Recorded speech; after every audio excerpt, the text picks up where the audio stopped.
thinking, gosh, I wish I'd asked them, or I need to know a little bit more about that. So it is an opportunity to ask us questions.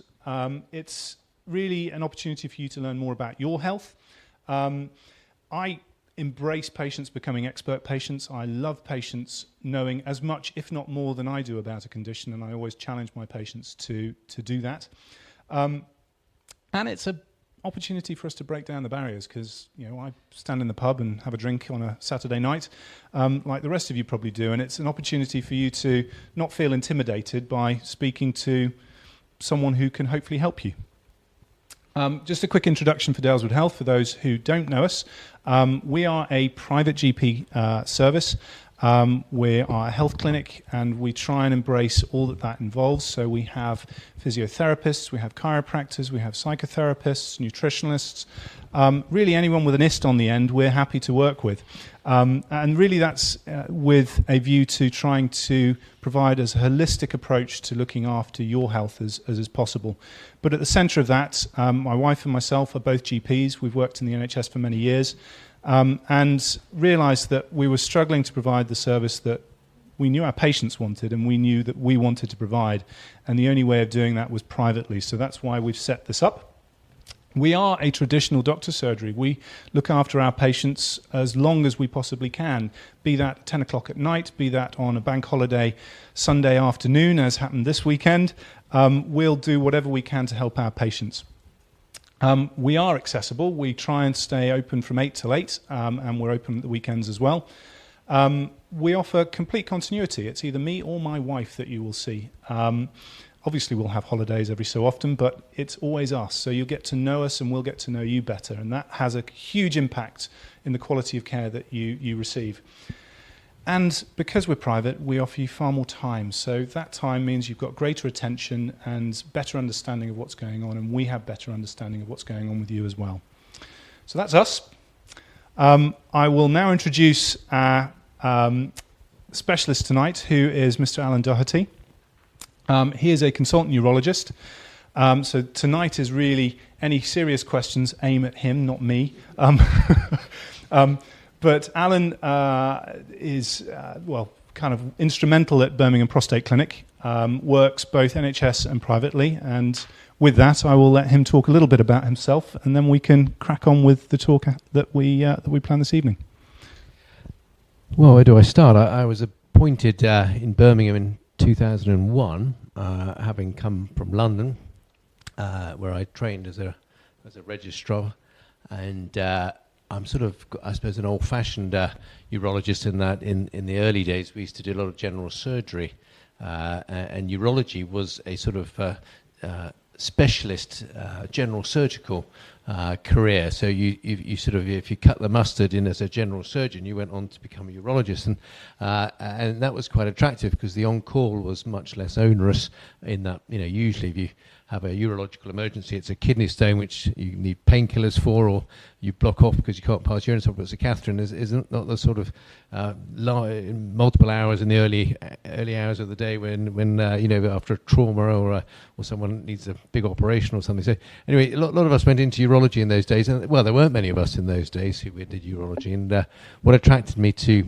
the West Midlands was there was really only one big cancer centre, which was the QE.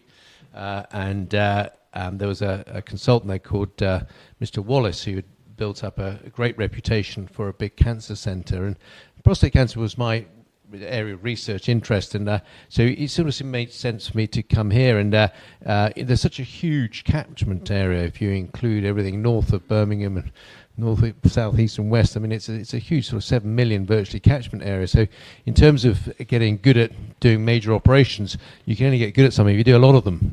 And it seemed very logical to me to come over here. And I haven't looked back. I've had a great time. I set up the Birmingham Prostate Clinic because I realised that private healthcare had to be, certainly as good as the NHS, and if not better. And that basically means you've got to have a team, and you've got to have enough secretaries to answer the phone quickly and reliably. You've got to have nurses to provide the support. You have to work with oncologists. You have to set up MDTs. And so I set that up about 2006, I think. And also we wanted to invest in new equipment to keep up with all the modern things, techniques. And as Ollie was saying, you know, the private sector allows you far more, I suppose, versatility to explore different areas and to get experience things. So things like the green light laser, for example, wouldn't have happened so early if I hadn't gone down the private route with it. So the Birmingham Prostate now is a big organisation, and it's got a superb website for those of you who've looked at it. So we really work hard on providing you information and a sort of balanced opinion, I hope, on prostate issues. And so here I am today talking about prostate. So, men's health, what is it? Why are we different? Well, there's a few basics. Obviously, our anatomy is a little bit different to the ladies. Genetically, we are also different, which is the XY. And we also live slightly different lifestyles. We do different things in our lives. We have slightly different jobs as a whole. We do slightly different pastimes as a whole. And that brings with it a whole host of illnesses and diseases and problems that can present throughout our lives. This is a really busy slide, but what's the fuss? Why are we different? Well, one in three of us will have cardiovascular disease. We will have a heart attack, a stroke, peripheral vascular disease, something wrong with our blood vessels. More men are diagnosed with lung cancer. That's thought to be occupational and smoking, but that's in part the lifestyle. It would be hard to unpick the genetics of that. There are higher alcohol-related deaths and hospitalisation. We tend to drink a little bit more. Interestingly, depression and suicide. We are more irritable, and we do fatigue more than ladies, as much as we protest that we don't. And we are much less likely to admit it, so therefore mental health is more of an issue. We are more accident-prone. 6.2% of deaths in men are related to accidents, whereas only 3.5% are in women. So we tend to be a little bit more reckless. Skin cancer, again, over the age of 50, men are twice as likely as women to develop skin cancers. We're more susceptible to flu and pneumonia. And equally, illnesses in us can also present with other specific problems. And at the bottom I put diabetes. So for chaps, we are affected just as much as ladies. However, we are more prone to developing impotence and low testosterone and the effects that has as a result of other illnesses, diabetes being a perfect example. So just a little bit of anatomy for anyone that doesn't know it. Men's health, how can we specifically talk about it this evening without covering all of the different things that are increased in men? Well, I wanted to focus tonight very much, because we've got a urologist, on the specific urological and sort of hormonal things that go wrong with us. So I want to talk about prostate disease. I want to talk about prostate cancer. We'll touch a little bit on low testosterone, because for the younger chaps that can be an issue and something that is largely ignored within the NHS. And tying in with that, to a certain extent, is erectile dysfunction, which does become an increasing problem with age. And probably something that most chaps don't want to admit or don't feel able to talk to their doctor about. And it's a shame when that happens. Quick anatomy here, as we talked about, just so that if you weren't aware of what all the bits were. You have your bladder here. Your prostate sits underneath your bladder. This is your urethra that comes out. You have a little seminal gland sticking off the back here, which plumbs in. And then your testicles have got this big long loop, which kind of comes out from your scrotum all the way round into your abdomen, and then plumbs into the prostate, as you can see on that diagram. And this structure here is the bone at the front, the pubic bone, and obviously the back passage towards the rear. Okay, so we know the four things we're going to hopefully try and cover this evening. The first I wanted to talk to you about was prostate disease. So this is benign, non-cancerous problems that can happen within the prostate. LUTS, it's a pretty medical term. Lower urinary tract symptoms is what that stands for, and it's a way of kind of bulking or bunching everything together that can go wrong with your waterworks, or the lower part of your waterworks, and putting it under one banner. And it's sometimes useful for us to divide that into problems with you holding onto your urine, problems with you passing your urine, and problems finishing. So dribbling, that sort of thing. The main culprit for all of these issues is your prostate. There are lots of other reasons why you can have issues, but focusing very much on prostate this evening. BPH, again, another abbreviation, sorry for that, but the words are too long, is benign prostatic hyperplasia. Benign is a medical way of saying it's not cancer. Prostate, that's what we're focusing on, and hyperplasia is enlargement, so it just gets bigger. And the prostate gets bigger with time. Unfortunately, it's a bit like ears. They just grow with age.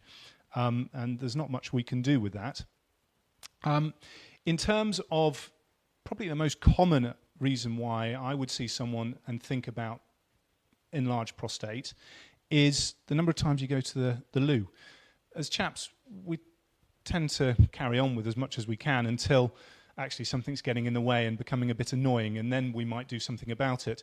And waterworks are probably, in my opinion, the main reason why chaps will come and see me saying, it's so frustrating, I'm going 4 or 5 times a night, I just can't get a decent night's sleep. Or I'm having to stand there for 5 minutes just waiting, turning the tap on, hoping for something to happen. I know I need to go, but it's just not coming. Or I've been to the loo, I think I've finished, put everything away, and before I know it, I'm wet, because you've had some dribbling afterwards. And all of these things are incredibly inconvenient, unpleasant, and the reason why you'd probably come and see me. 90% of men over the age of 65 go at least once at night, once they've gone to bed. 50% go twice at night. So actually, it's incredibly common. Over the age of 65, you're going to be going to the loo every night. But it's when it starts to become more troublesome. Once a night, acceptable. 2 times a night, a bit inconvenient. 3 times a night, you're definitely not going to be enjoying your night's sleep and wanting to come and do something about it. So that's BPH and the sort of typical symptoms that you might present with. I've also put on this slide prostatitis. That's inflammation of your prostate. So it's not a gradual growth, it's inflammation within the prostate. You can have acute, which is the medical term for sudden onset, and you can have chronic, which is the long-term condition that's been smouldering for ages and ages and ages. It's a bit of a tricky condition to treat, and the symptoms are a bit vague sometimes, but I think I'll hand over to Alan to talk a little bit about his take on BPH and prostatitis. And of course, if you've got any questions at any point, because I'm just talking at you and I'd much rather you talk at me so I can answer direct questions, then please do put your hand up, interrupt, shout, and I'll pass over the microphone. Are there any questions at the moment? Any burning issues? 90% of over 65 go once a night. Does that, when everybody goes before they go to bed, so if you then go through, say from 10 till 6, then that's okay. Yep. So your once a night sort of counts after you've been before you go to bed. Yes. Right. Okay. And actually, I'd probably put that lower than 65. I think even if you're over 55, it's pretty well normal as well. So that's an important point, actually, and people don't sort of realise that is the case. And one of the reasons for that is not just that your prostate gets bigger, is that your brain's got a way of telling the kidneys to concentrate the urine at night. Which sort of makes sense, because you don't want to make more than, let's say, 400 mils of urine over an 8-hour period at night, and so you have this concentration that happens overnight. When you're younger, you lose that as you get older, so you tend to make more urine. If you make more urine, you've got to get up and pass it. So that's why it's so common at 90%, even though not 90% of people have prostate problems. It's the fact you're making more urine, and therefore you have to pass more urine. So it is quite a sort of normal aging process, not necessarily related to the prostate. And I think Ollie was, do you mind if I call you Ollie or Dr. Denton? Yeah. It was quite interesting, the term LUTS, L-U-T-S, we use it a lot now, but about 15 years ago, we used to call it prostatism. And then women started complaining, saying, well, we get up at night as well, so how come you're calling it prostatism? We've got the same symptoms as you and we haven't got a prostate. So it was thought better to call it lower urinary tract symptoms, because that's what it is. It's a lower urinary tract symptom. And of course, that's why that term was changed from prostatism to LUTS. BPH, as Ollie says, is something that does happen as you get older. It happens at different speeds in different people. Not quite sure why, but it's certainly probably related to the way the testosterone, which is the male hormone, gets metabolized in the body. And that particular enzyme that converts testosterone to a more active form also has an effect on how much hair you have on your head. So they're sort of related. So it's quite interesting that the drugs that stop the prostate growing also give you more hair on your head. So it's an interesting enzyme that affects both areas, not only the prostate but also your hair follicles. And the BPH is literally the increase in size. But what tends to give you symptoms as much as anything else is not necessarily the size of the prostate, but how the prostate kinks the water pipe. Because as you saw in that previous diagram, the water pipe goes through the middle of the prostate.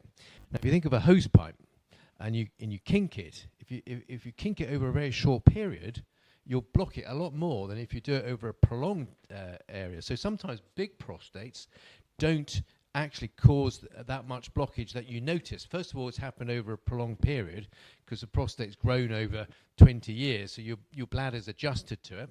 And the small ones can sometimes be a lot worse than the big ones, funnily enough. It's a strange thing. And the other thing, sometimes the shape of the prostate, you have sometimes what's called a middle lobe, or some people call it a median lobe. And that's a bit like a ball valve. It comes out like a parson's nose, on the back of a chicken. It sort of sticks out into the bladder, and that's like a ball valve. So when it literally blocks the water pipe, and so there are. It's not just size; it's the shape of it. It's how much it kinks the water pipe. And exactly as Dr. Denton says, it is about how much it bothers you. And men, if you think about it, don't really care if there's a bit of a hold up to the flow. If you go to the loo and you stand there for an extra, it takes you maybe 30 seconds when you're a young bloke to empty your bladder. 400 mils, 30 seconds, gone. Now, if it takes you a minute, who cares? It's just an extra 30 seconds you stand there. So, and the reason it takes you longer is because your bladder is squeezing against the kink and it just takes longer to empty. But men don't care about that. What bothers men, partly the dribbling. Now, the reason you get the dribbling at the end is because there isn't the momentum to the flow of urine, so it doesn't clear the water pipe. So you have to shake the last few drops of it out. And in fact, that's a very common symptom for bladder outflow obstruction. If somebody says to me, I'm having to shake it a lot to get the last few drops out, I'm thinking, you've got a blockage there because you just haven't got the power in the flow to clear the pipe. But what bothers people is when you go more urgently, so you have to rush to the loo, and if you don't quite get there, you're virtually wetting yourself, and therefore going frequently. So if you're having to go every hour or every 30 minutes, that bothers you. That really is something that will bother you. And now the reason that happens with the prostate is because the bladder is having to work harder to squeeze the urine out past the blockage. Now, any muscle that works harder gets thicker. And so your bladder changes from a sort of floppy silk purse to a more rigid leather purse. It just doesn't fill up as well. And when it does fill, it squeezes with such high pressure that you've really got a rush. Now, it's not until you get those symptoms that you come to us. And it's interesting that you'll have had the blockage for some time, and everyone sometimes treats the bladder because they think that's the problem. Well, actually, the bladder is the one that's giving you the symptoms, but the underlying problem is the prostate. And so often we have to focus our treatment on the prostate, even though your symptoms are coming from the bladder. And you'll hear people talk about, doctors talking about trabeculation of your bladder. That literally means thickened, where in here it's thickened.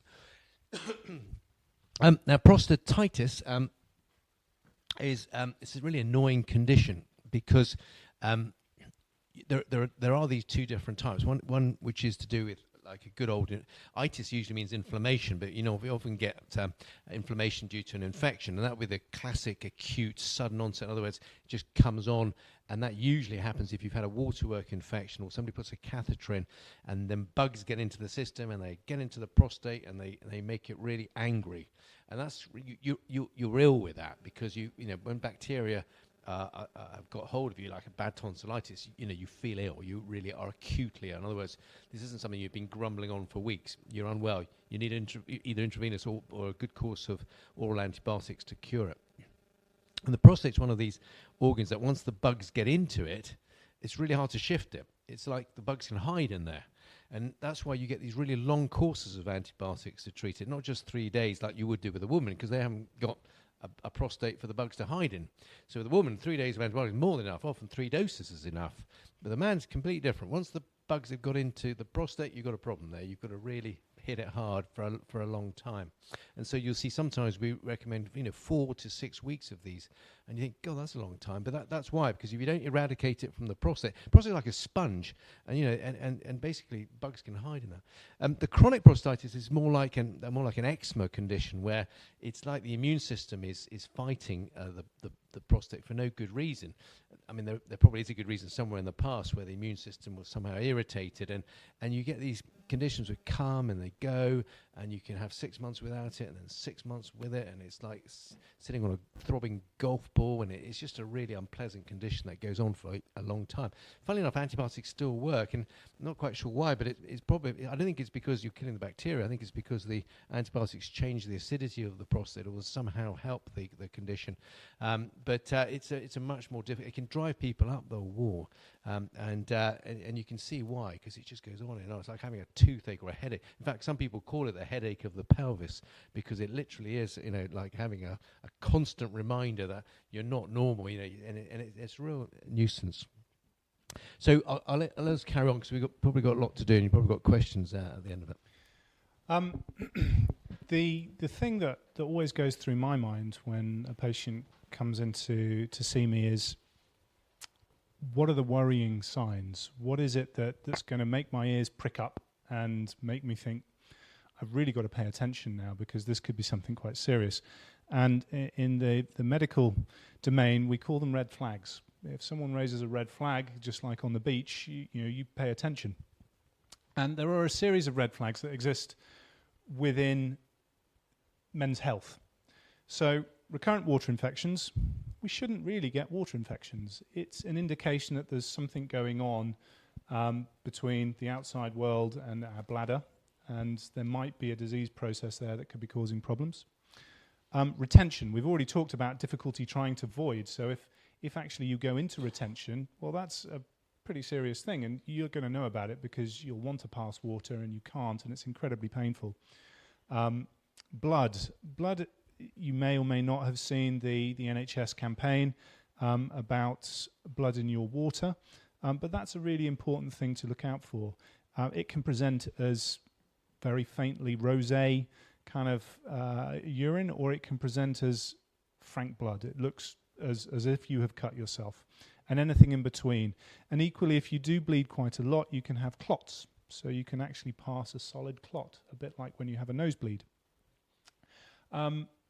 Pain is an interesting one, because pain's often what brings you to the doctor anyway, but it's where that pain is.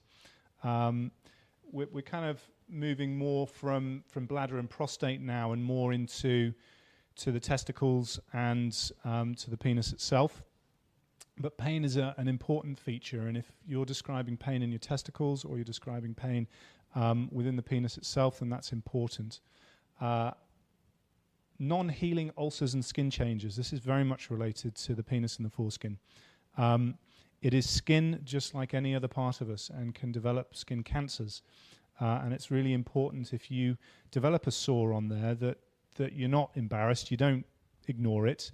You don't keep putting cream on it. If it's not healing, it's really important that a doctor has a look at it and makes a decision as to whether we need to take a biopsy or we need to do something else to make sure it's nothing nasty. And lumps are definitely focused on the testicles. Testicles can develop lots of different types of lumps, and we're not focusing on the testicles so much tonight, but they are an important type of cancer that men can develop. It tends to develop when you're younger and when you're a little bit older. It sort of dips in middle age a little and then peaks again. By the time you've got into your 60s and 70s, it's really quite uncommon to develop a testicular cancer, but it is still possible. There are lots of different parts to a testicle. I haven't put a diagram up here, but if I just switch back to this diagram, you can see that we have the tubes, so you can have a lump in the tubes. We have this little hood over the top and the back of the testicle, that's called the epididymis. And then we have the testis itself, which is a very smooth, slightly firm lump in your scrotum, and it should have no lumps in it at all. It should be nice and squidgy, just a little bit of resistance with nothing hard associated with it at all. And when we talk about lumps, the lumps that we really worry about are a lump within the testis itself. Lumps in the epididymis or within the vas or the cord coming down are interesting, but we're not thinking cancer. So if any man examines himself as they should on a regular basis when you're in the bath or the shower and you notice a lump and you're not sure, then get someone who's a little bit more experienced to have a feel. And really we're looking for issues within the testis itself. So those are the red flags, and those are the things that I'd always want you to come and see a GP or a urologist about, but certainly me first, so that we can at least filter whether this is something serious or not. And that's why I wanted to put this slide on before we progress to the next subject, which is prostate cancer. Now, I was trying to be a little bit technical here. For anyone that knows, these are called QR codes. If you're particularly interested and have a phone, if you hold your phone up to the screen at any of these, it'll open a web page. And the reason I've done this is because there's some really useful information here for you to read. There's far more information that you can learn about than we can give you this evening. And these are two very useful resources that are well worth looking at. And I can put the slide back up at the end and you can follow those.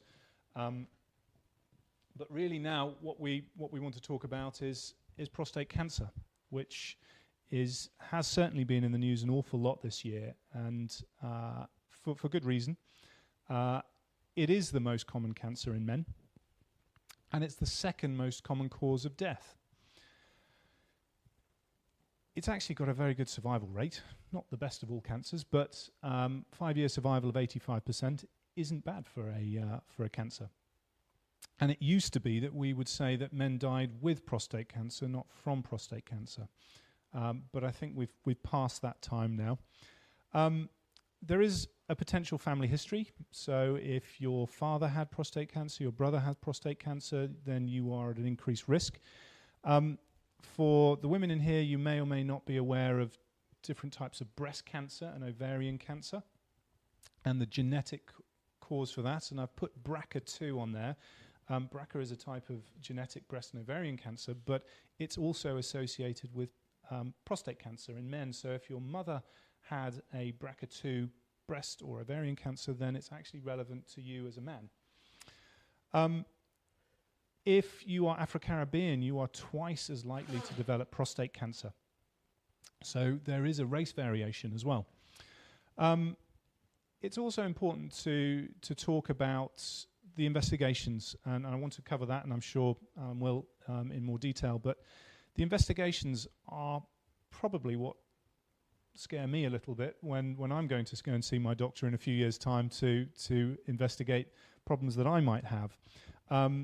The investigations start off quite innocently, or a little bit intrusively, with examining your prostate. And that's a different type of examination to what you may have experienced in the past, but it is examined via your back passage. And the reason I've put this image here is because we can feel your prostate or part of your prostate via the back passage. So it's very important that we do that, much like examining a breast if we were worried about breast cancer. It's important to examine the prostate if we're worried about prostate cancer. But there are parts of the prostate we can't reach, so we need to think about imaging, and we can use ultrasound or MRI to assess the prostate. But if we've got an area of concern, then as you may have experienced in the past when you have got a suspected cancer, we like to take a biopsy to have a look at what that is microscopically and see if there's a problem. And that's notoriously difficult, and I'll let our urologist discuss that, the merits of that. And also, it'd be nice to cover the treatment options. And the material I just put up has a nice pathway, which I'll show in a bit, about the different sort of options that you could follow if we thought you had prostate cancer. So for those that can't see, it's on one of the links. But the outcome of someone that's got prostate cancer can surprise quite a few people, because you often think, well, I've got cancer, let's treat it. But 2 of the 4 options for treating a prostate cancer are to do very little, to simply watch you and see what happens. Because it's still a little bit of a tricky condition to predict what's going to happen. You can have a very aggressive prostate cancer, or you can have a relatively slow-growing prostate cancer. It's still prostate cancer nonetheless. And so depending on your general health, your age, the type of cancer that you've got, it might be that we just check your prostate-specific antigen, which is a blood test, every so often. Or we re-examine you every so often, or we reassess.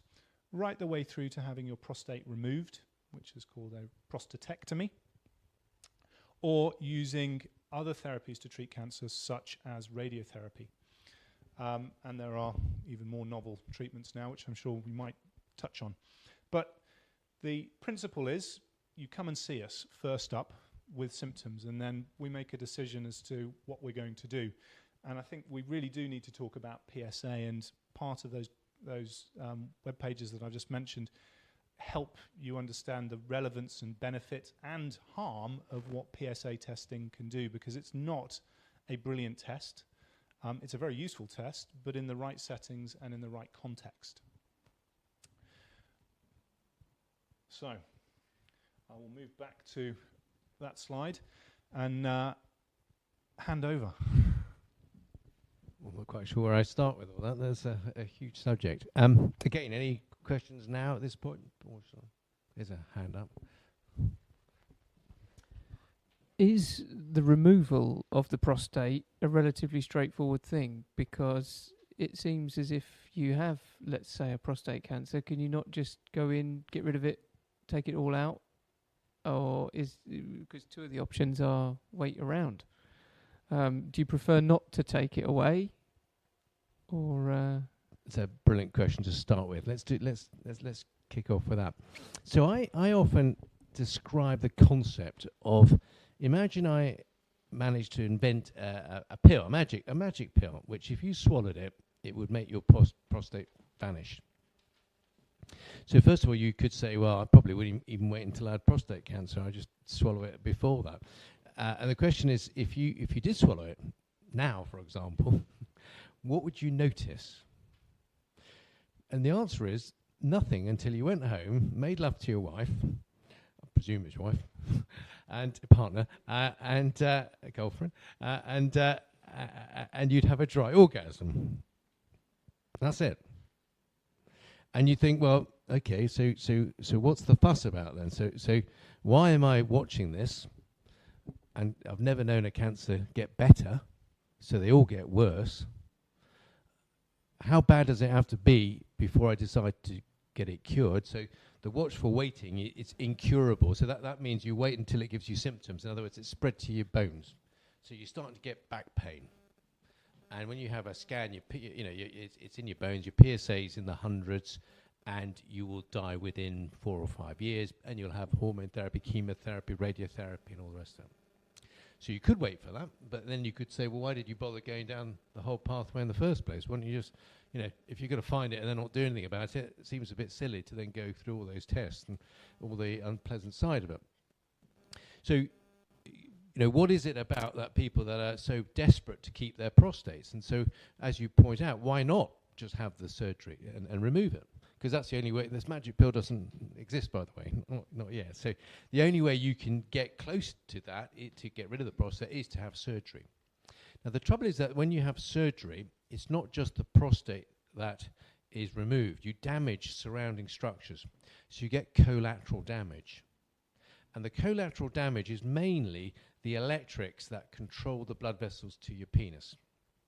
So when you have this operation, it's quite likely that those nerves will be damaged, so much so that you won't be able to get a spontaneous erection. So in other words, when you get aroused, the blood flow cannot be increased by the control system. The blood flow is still okay, but it's just you can't control it. And so you will be impotent. So some people will say, I'd rather keep my prostate because sex is important to me and I don't want to take that risk. Now, the amount of collateral damage that you have is dependent a lot on how good the surgeon is, but also how advanced the cancer is. Because if the cancer is quite advanced and growing outside the prostate, then you have to cause collateral damage deliberately. And that's why it's called a radical prostatectomy. Because historically speaking, we didn't have PSA to pick up the prostate cancers at an early stage. We only picked it up once the cancer was growing out. In other words, we could feel it. You know, you put the finger on the back passage, you go, oh God, that's a big lump. And in those days, you had to go radical, like in the days of the breast cancer, you had to do a radical mastectomy. Nowadays, the cancer is contained in the prostate in most cases, so you don't have to be radical. You can actually take the prostate out and try and prevent any collateral damage. So if your surgeon's good enough, it's not unlikely that you will get the same as the magic pill. In other words, just a dry orgasm at the end of it, which obviously includes, that means you're infertile and you can't have any more children. But you can't normally. You can have it with IVF and by capturing the sperm from the testicles, but not in the normal way. And so people also worry about incontinence. You say, well, okay, what about the incontinence? Well, again, that's partly because the muscle that keeps you dry, the sphincter muscle, is either been damaged during the process of removing it, or it was too weak to start with. Now, women don't have a prostate, and they're not incontinent all over the place, but they are more prone to incontinence, particularly after childbirth, because the sphincter is stretched. And so women are doing pelvic floor exercises virtually all their life. They are doing Pilates and exercises like this.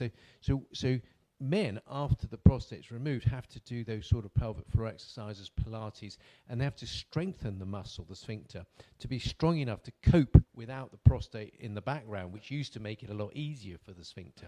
So people with very big prostates have perhaps weaker sphincters than people with smaller prostates. So to answer your question, a lot of people do choose surgery because they get the benefits of just getting rid of it. And if you trust your surgeon to do a good job, then you're unlikely to be incontinent. You are more likely to be impotent, because that is quite difficult to get right every time. Because don't forget, by the time you have surgery, you're you're in your 60s or your 70s, you're on drugs for high blood pressure, your wife's been through menopause, you might have a low testosterone, you might be diabetic. So there are lots of other factors which are affecting your ability to have an erection. So, if you're a young man and you're having this operation and it's done properly, it's a very high chance you'll get erections back. Albeit it takes time. So good starting point, in other words, to get down to there. If we take it back to the beginning and say, should we have a PSA blood test? Well, PSA's got a bad name. The reason it's got a bad name is because people aren't using it properly. People want it to be a diagnostic test for prostate cancer, which it is in many ways, but that's not really what it should be used for. It should be a measure of prostate health. Simple as that. If your PSA is a bit high, there's something wrong with your prostate. It could be prostatitis, could be BPH, could be cancer, okay? And that's why, historically, that link between the test and the biopsy has been far too strong. As soon as you went into the abnormal zone, you had a biopsy. And the biopsy was done in quite a barbaric way, and still is, which is with a probe up the back passage and needles which are fired through the rectum into the prostate. And they're done in a blind way, so they're done in a way which doesn't target any abnormal area, because you don't know where the abnormal area is. You just go bang bang, and traditionally you do 6 on one side, 6 on the other, and you argue that if it's big enough, you should hit it with 6 on each side. So it's a bit a random sampling process. So it's got a high. So basically, if in the old days, if you had a PSA blood test and it was a bit high, before you knew it, you're on your side, bang, bang, bang, bang, bang, you could have got an infection from that because the needles were going in through the back passage. and you could have missed the cancer. Guess what? The GP then sees the patients down the road when they're ill and unwell, and they, you've missed the cancer, and everyone says, "What a rubbish test." It's not the test that was the problem; it was the pathway that basically took you down these biopsies. Now, the new pathway that is much more common, particularly in the private sector where we've been doing this for years, because you're not so dependent on the availability of MRI scans and all the rest of it, is to have the PSA, to have an assessment to see whether you've got these risk factors that we mentioned, the family history, all that sort of stuff, and to then have an MRI scan. And if the MRI scan is normal, and particularly if it shows you've got a big prostate, you say, well, why do I want to biopsy him? The high PSA, let's say it's 5 or 6, is because you've got a big prostate. There's nothing on the MRI scan, can't feel anything, no family history. Why would I want to biopsy him? Quite the opposite. I want to pat him on the back and say, you haven't got prostate cancer, you've almost certainly got BPH, we'll keep an eye on it with regular PSAs, and if the PSA keeps rising, fair enough, we aren't able to explain that, so you go on to a biopsy. And the next question is, what sort of biopsy are you going to have? Well, to do it through the rectum with the transrectal route is cheap, it's quick, it's efficient, but it's not very nice. And the better way of doing it now is to put you to sleep and the needles go through the skin, through what's called the perineum. So it's just below the scrotum and the anus. There's a bit of skin there, and that's just where the prostate is, as it happens. So you can put the needles directly into where you want to put them. And not only that, with the MRI scan, you can target the area that the MRI scan says is abnormal. So you can reduce the number of people that have biopsies doing this pathway, and secondly, be better at picking it up. So this is the sort of reference test now, that what's called the template mapping biopsies, and this is the best test. And there isn't another one. If it's normal, there isn't another test to have. So you've had it. Whereas if the transrectal route is normal, you then have to go on to have the template biopsy if you're still worried that there might be a cancer. So it's important to realize that the pathway is important. It's not necessary. So the PSA, I think, is a great test. People say, well, you shouldn't have it if you're over 80 because it might pick up a prostate cancer. Well, it only picks up a prostate cancer if you go on to have the diagnostic test. So if you're 90 years of age and your PSA is 15, you get a pat on the back and you say, you haven't got an aggressive cancer. There's nothing spread to your bones. The reason you've lost weight is not that you've got a cancer that's spread to your bones. One test has told you that. I mean, how can that be a bad test? If you come in and you've got the symptoms of prostatitis and you have PSA and it's 15, you think your prostate's unhappy. It fits with your symptoms, which are pretty vague. In other words, what I'm trying to say is it's a really nice way of knowing if your prostate's happy or unhappy. One easy blood test. And also, you can measure it every year, every 6 months, whatever. And so you get a pattern of behavior. And PSAs do fluctuate. They go up and down because the amount of PSA in your prostate is huge. The prostate is a PSA factory.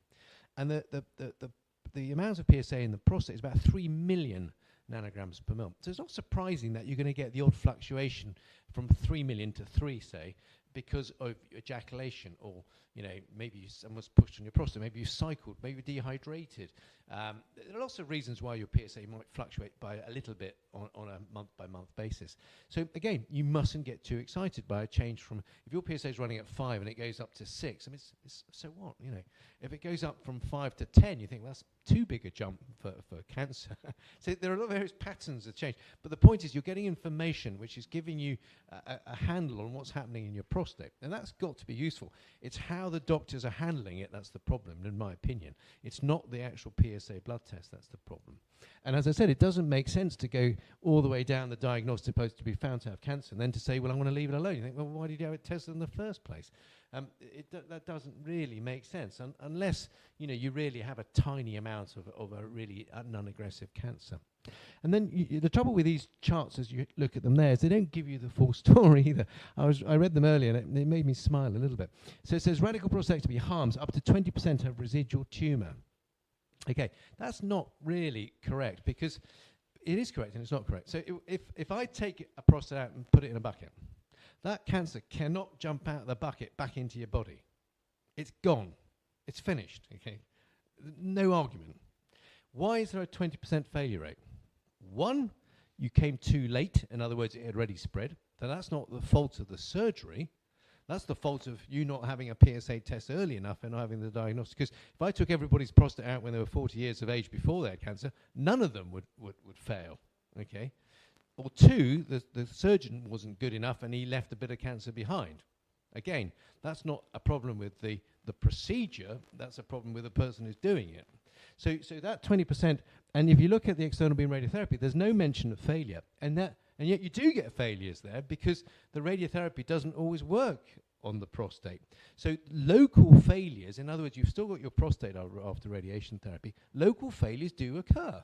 And not infrequently. So the fact that you don't even mention it on the radiotherapy thing, on that, whoever made that chart, is interesting. So there's always more of a story to any one information, which is why you need to come and speak to people like Dr. Denton and myself to get a sort of overall view. There's an increasing trend we often call the Daily Mail the Journal of Urology now, because that's where we get all our information from. It's as soon as anybody's got anything new, we put it in the Daily Mail sort of thing. So, but the point is, you don't get the overall true picture, and so it's great to get that information. I completely agree with Dr. Denton that you guys need to be empowered to get this information, but be careful how you interpret it. And that also means that some urologists and some doctors will interpret it their way, and others will interpret their way. And so sometimes you just need to listen to more than one person, to lots of people, to get an idea of what is important for you, because you'll extract different things which are important for you. So I completely agree with this concept of empowering patients. And yeah. I think I heard you say that cancer can return even after having external radiotherapy.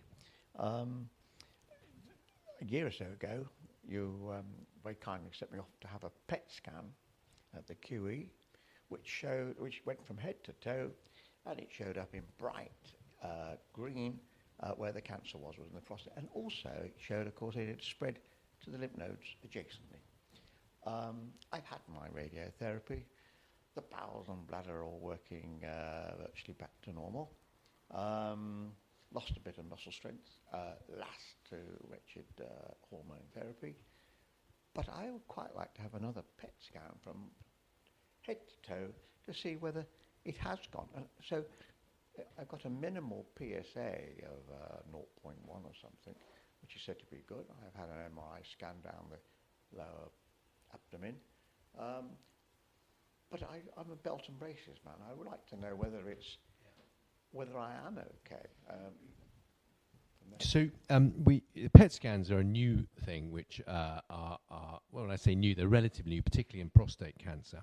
The way a PET scan works is ever so clever, really. So you get given a compound into your veins, and that compound, there are different types of compound, but let's take the best one for prostate. It's called a PSMA PET scan. You had a choline PET scan, which is nearly as good, but it's not quite as thought to be not quite as good as a PSMA. And the reason you haven't had it is because it's not really available in the NHS yet.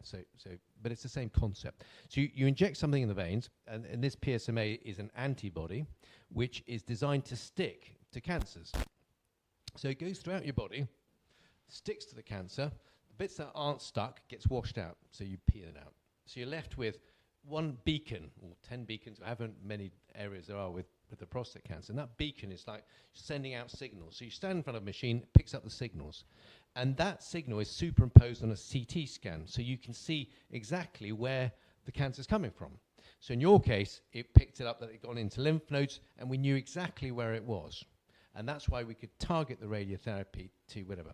And the question you're asking me is, how do I know it's all gone?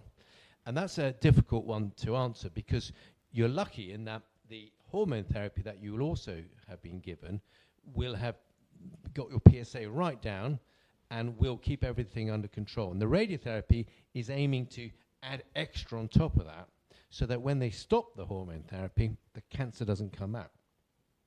And so the best way of you knowing what's going on is not necessarily a PET scan, because with the PSA being so low, it won't pick anything up.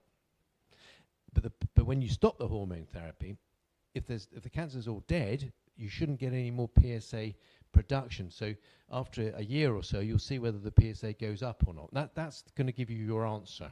Oh, right, okay. And so apparently my hormone therapy should stop next year. Yeah, so about a year after that, you'll know whether the PSA is rising or not.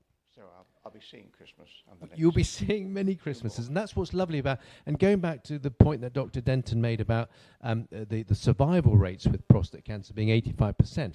Now that's very much a general thing, because that's lumped everybody together, from those who are cured from it, from those who are present with really advanced disease.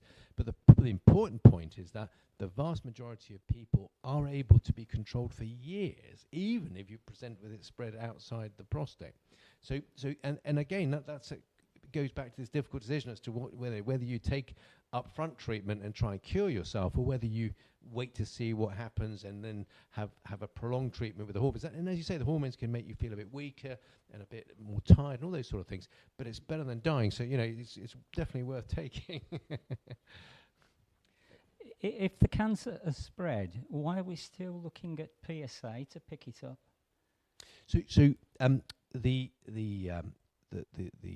Any prostate tissue. So the prostate cancer starts in the prostate, but then spreads elsewhere.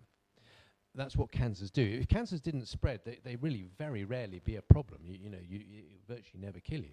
But it's the fact that the prostate spreads elsewhere, and so if the prostate cancer spreads from the prostate to the bone, that's still prostate cancer in the bone, even though it's not bone cancer.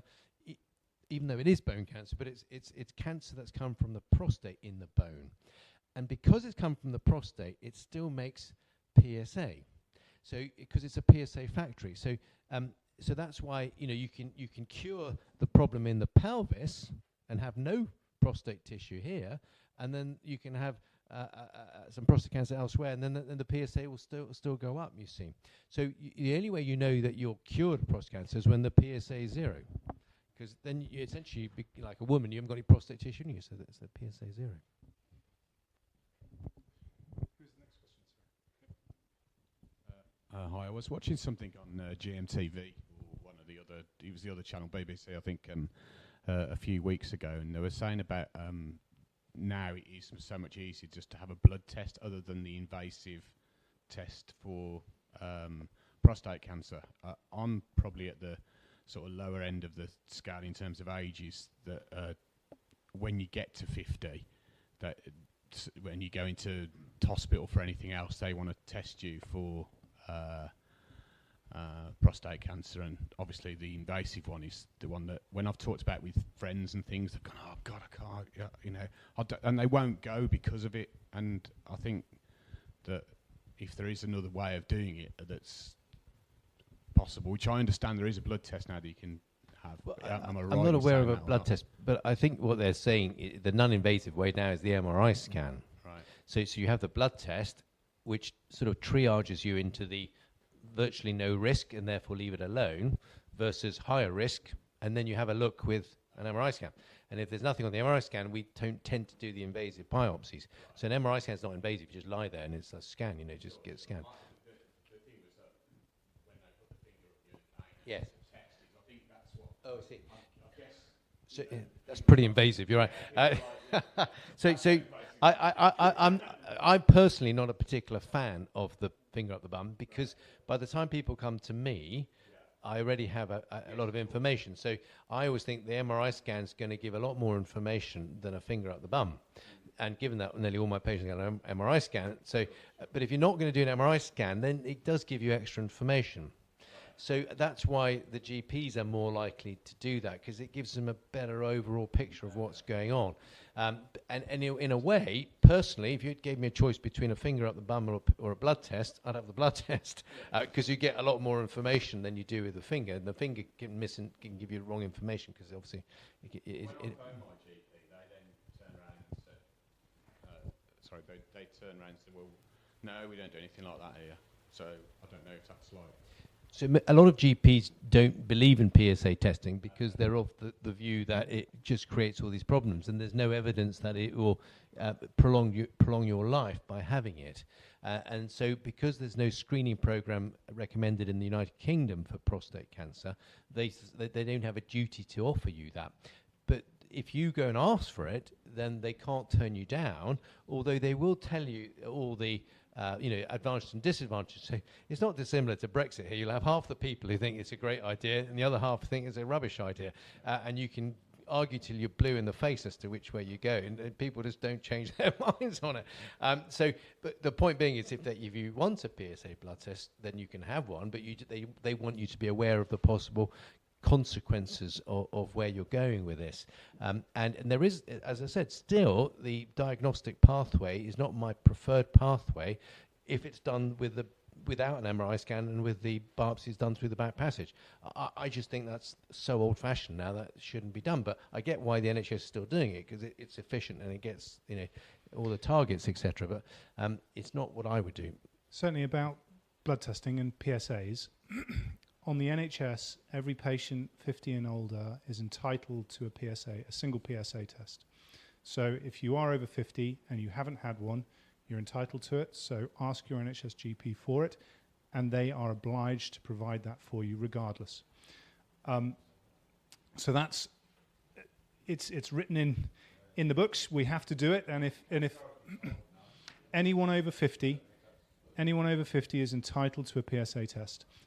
So that's what it said on the TV. Yeah, and that's correct. And that's correct. Privately, I use PSA much younger. So I would I would certainly encourage any man over 40 to consider a PSA, and over 45 I get a bit more insistent. And because we believe very much so in having annual checks as part of what we do at Daleswood Health, it is something that all my male patients will have annually, for the simple fact that actually it's important to see what your prostate health is doing over time. Not necessarily because we're concerned you've got prostate cancer, but I know reference what is normal for you, because I've watched it year on year on year. And if it's just gradually drifting up, then we're probably thinking BPH. If it's suddenly starting to accelerate quite quickly, then I would almost certainly be encouraging you to think about an MRI scan. And I've done that several times with my patients, and I think that's the right way to go. So I'll stand next to Alan and say that's privately what I now do.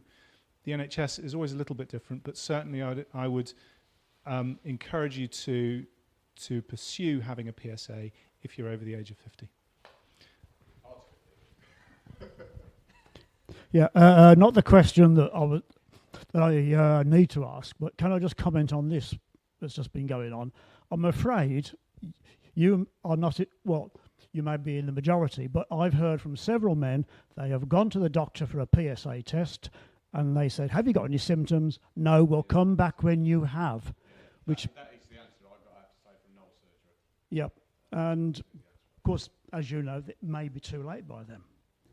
But the question I want to ask is, I understand it's possible for you to have a raised PSA level without any symptoms whatsoever.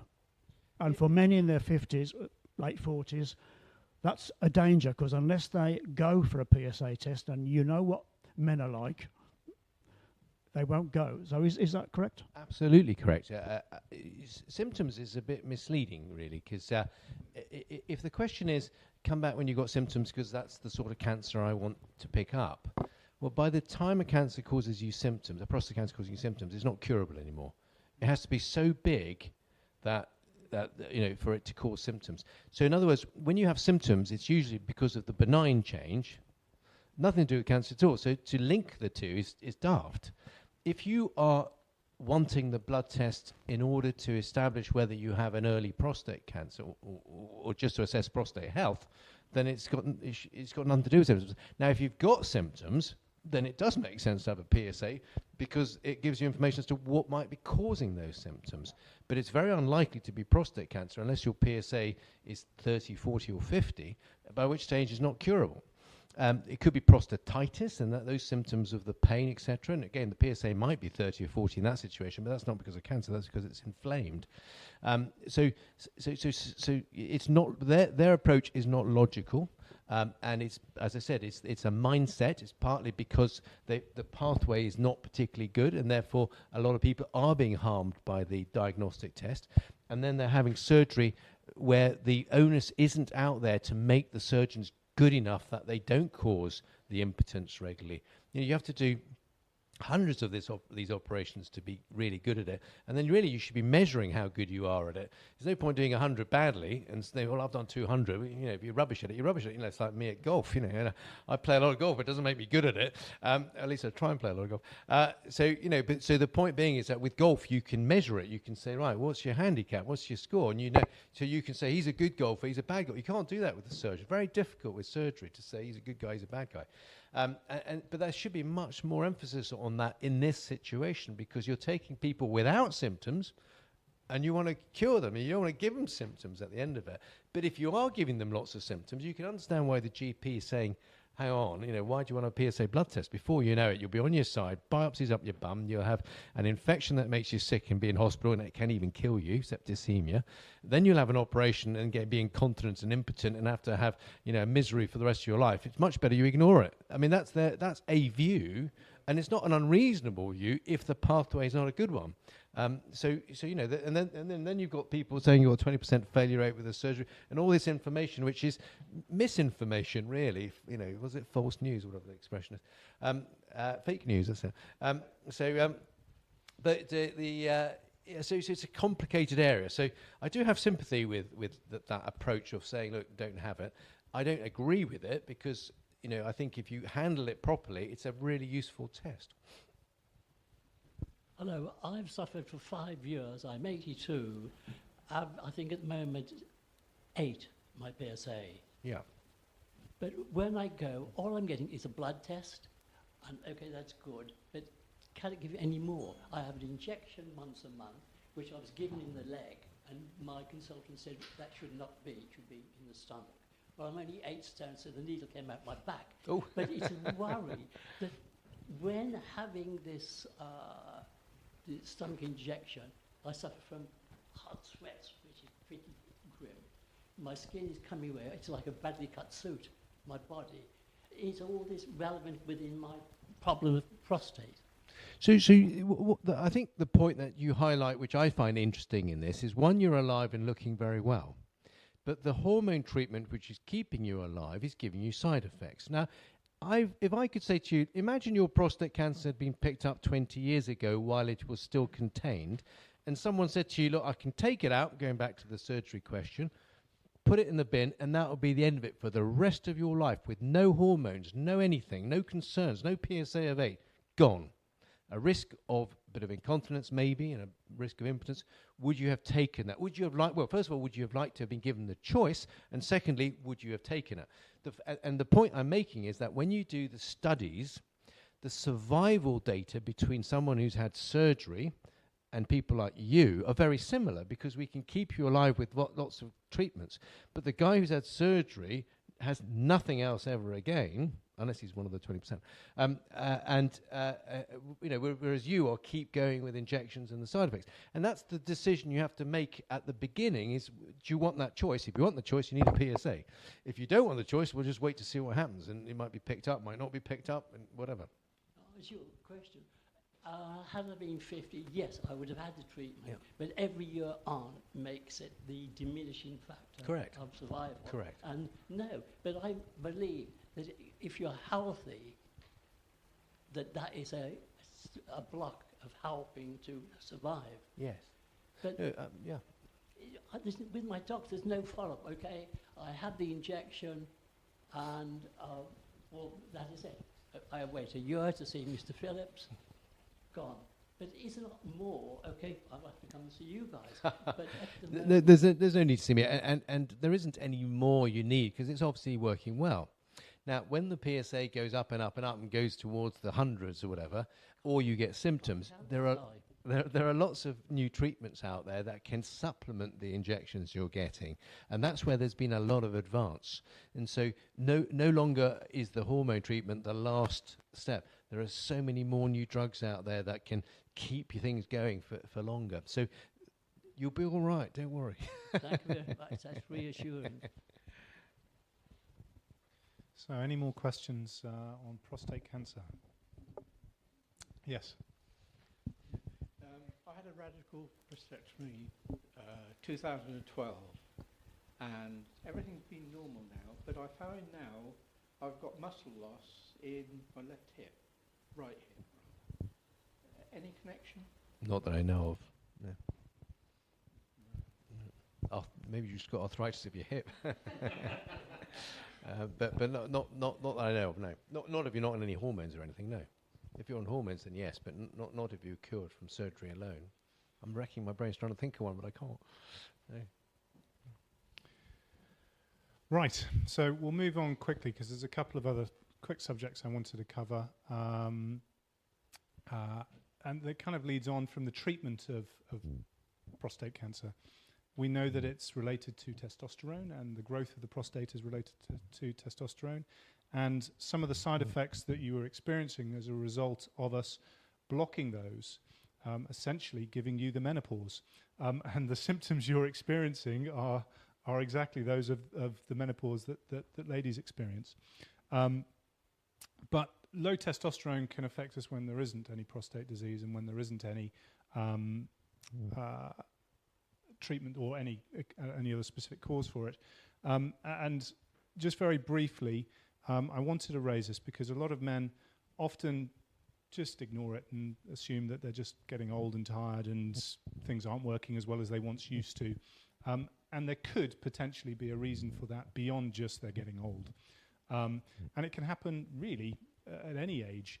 Our testosterone levels reduce from our 20s and 30s until we expire, and they continue to decline. So actually there will become a point where an individual will experience symptoms of that being particularly low.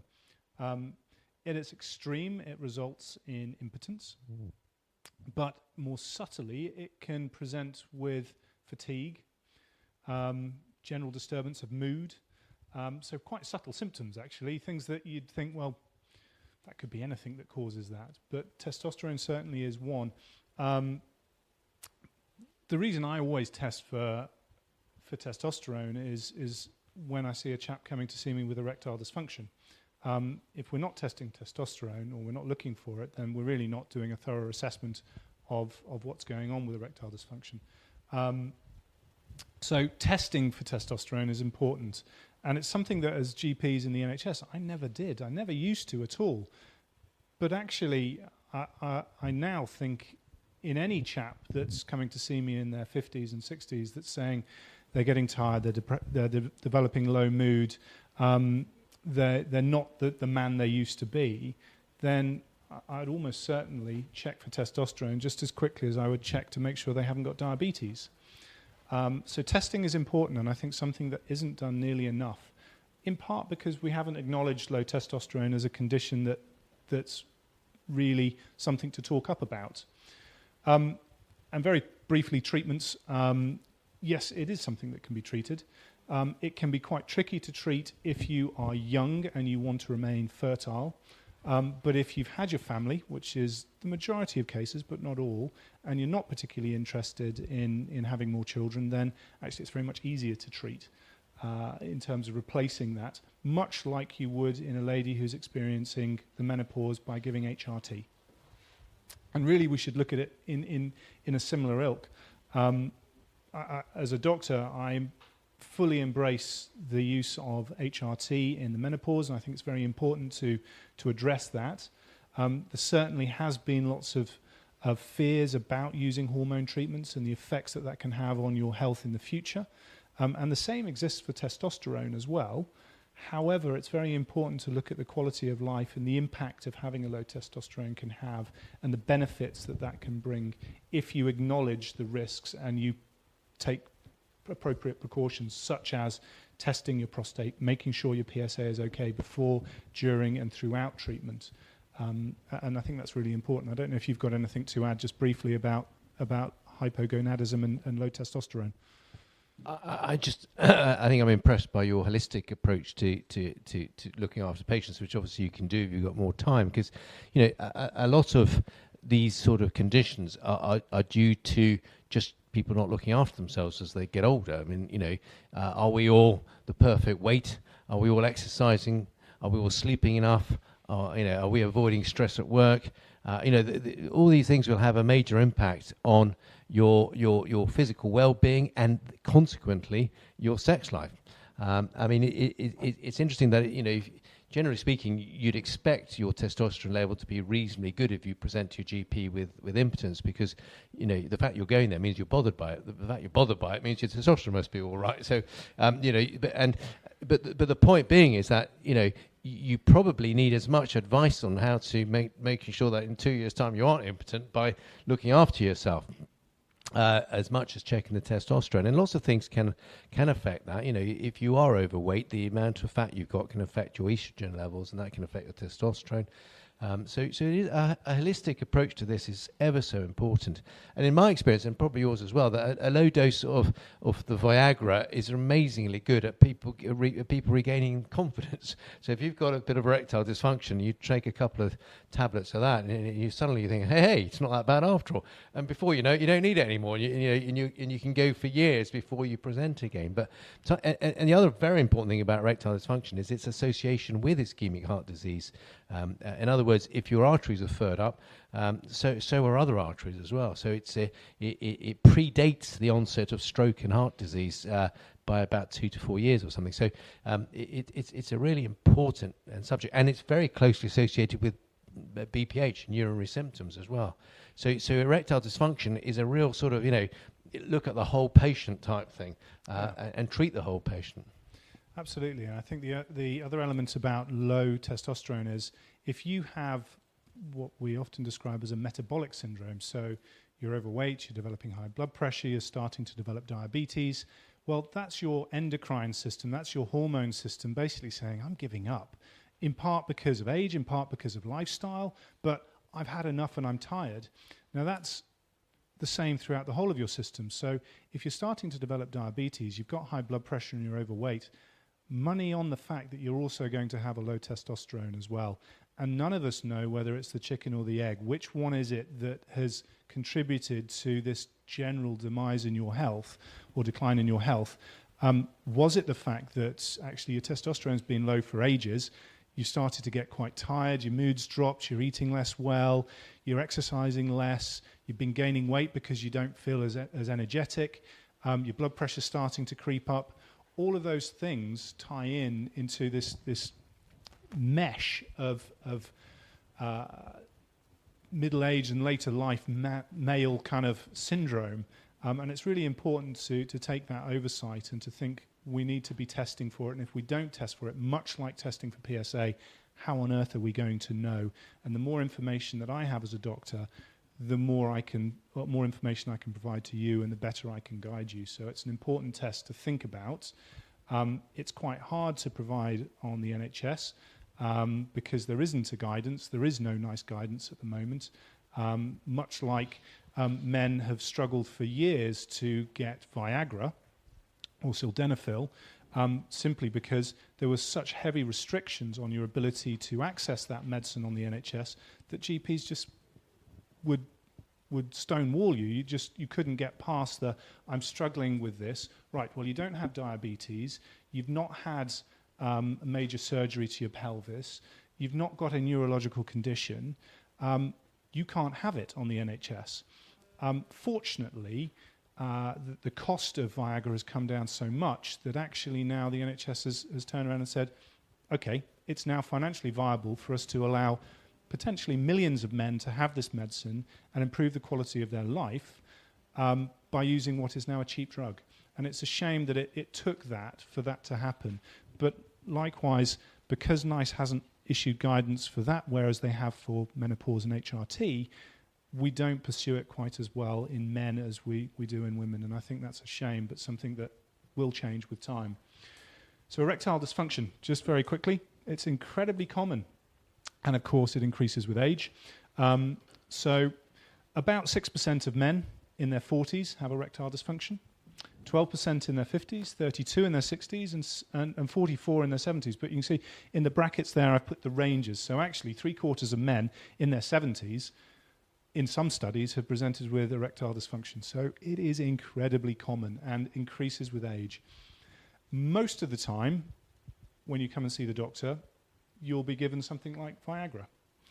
But we need to find out what the root cause of that is. Is it psychological, as we've just mentioned? Perhaps a couple of Viagra will give you confidence again in you're back onto how you were previously.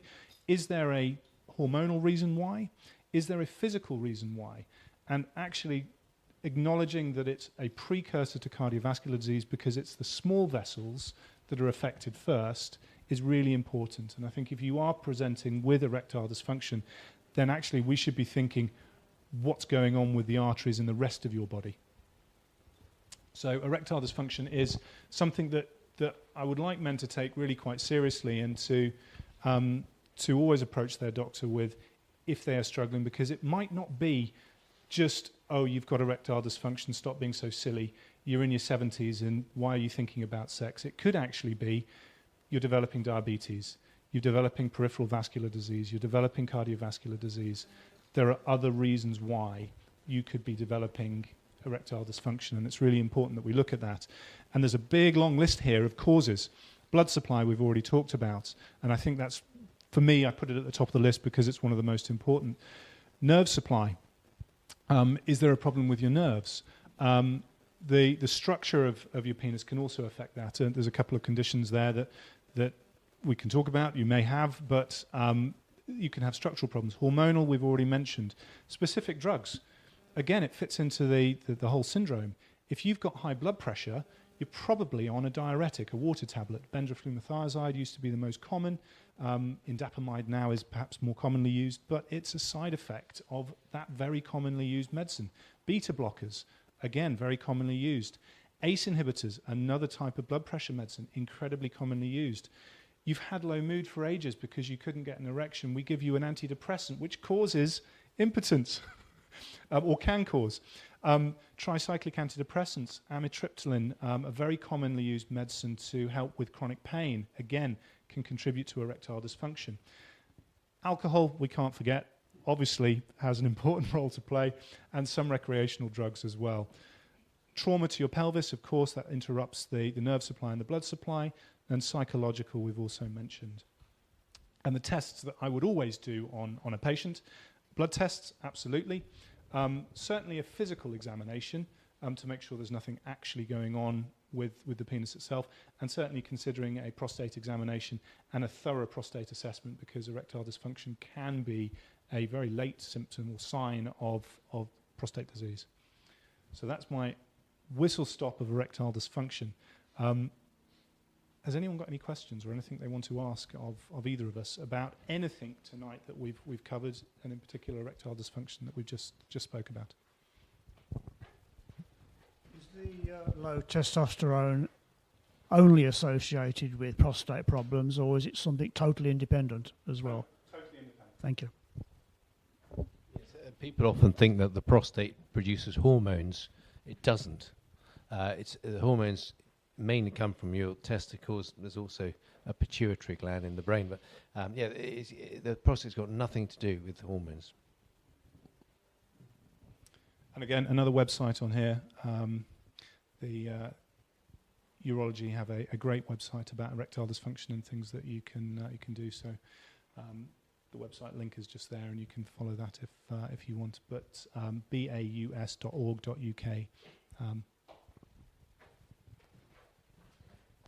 Could I ask, when tablets are prescribed for erectile dysfunction, how long do these last for? Is it indefinite or? Well, so there are two main. I think your question is when you take a tablet, how long will the effect last for? I presume, or do you mean? In terms of years. Oh, in terms of, you mean how long will they keep working for? Yeah. Well, that, I suppose it depends on what the underlying problem is, but in my experience, there isn't a pattern so I can't really answer that. I'm always a bit surprised when it does stop working, and it makes me think, gosh, there must be quite a significant pathology there. When we investigate it, we don't necessarily find the reason why the medication stopped working.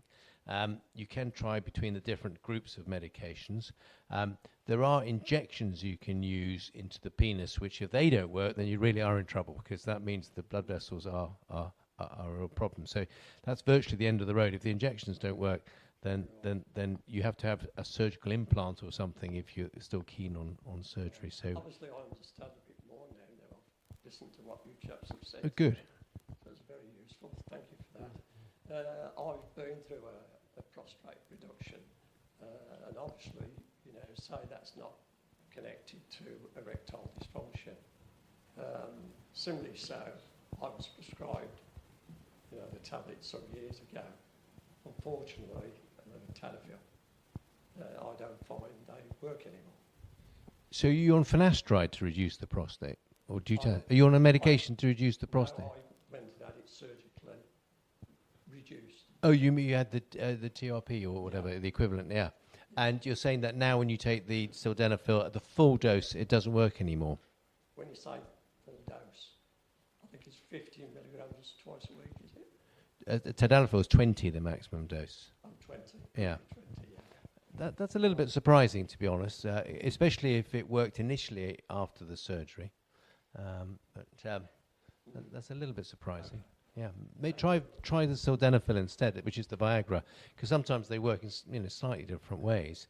I remember when Viagra first came out, one of the big American urologists came over and was giving us a lecture about it, and he essentially said, and it stuck with me all this time, he said, it was 20 years ago, he said that you ought to always try it at least 8 times. And I don't know why he chose 8 times, but the concept was that the first time you take it, you're, oh my God, what's going to happen to me? You know, am I going to start growing trees out of my ears or something? And then the second time you take it and you eat a big fish and chip meal and it doesn't get absorbed. The third time you take it, you only get a half. You know, there's this concept of, you know, you've got to be relatively relaxed about it. You can't have it on a full stomach because you won't absorb it. And as I said, I'd be a little bit surprised if the full dose didn't certainly make things better. But the injections would almost certainly work. Yeah, so there could be other reasons. The one thing I did want to mention as well, I don't know a urologist who doesn't, but anyone that has had prostate surgery for prostate cancer is almost always started on a drug like Viagra to take regularly every day afterwards to encourage the blood circulation and the blood flow and hopefully restore the function. And that there's good evidence that the day you've, well, not quite the day, but as soon as you've recovered from your surgery, you start using a medicine like Viagra on a daily basis to restore the function and hopefully mean that you won't have ongoing impotence following surgery. Well, I think we've got to wrap it up now. We're hanging around afterwards if you want to ask us any other questions, but thank you very much for coming this evening. I hope it's been helpful. It's been interesting hearing your questions, and I hope you found it a useful experience, and hopefully you'll be able to come to some of our future talks as well. Thank you very much.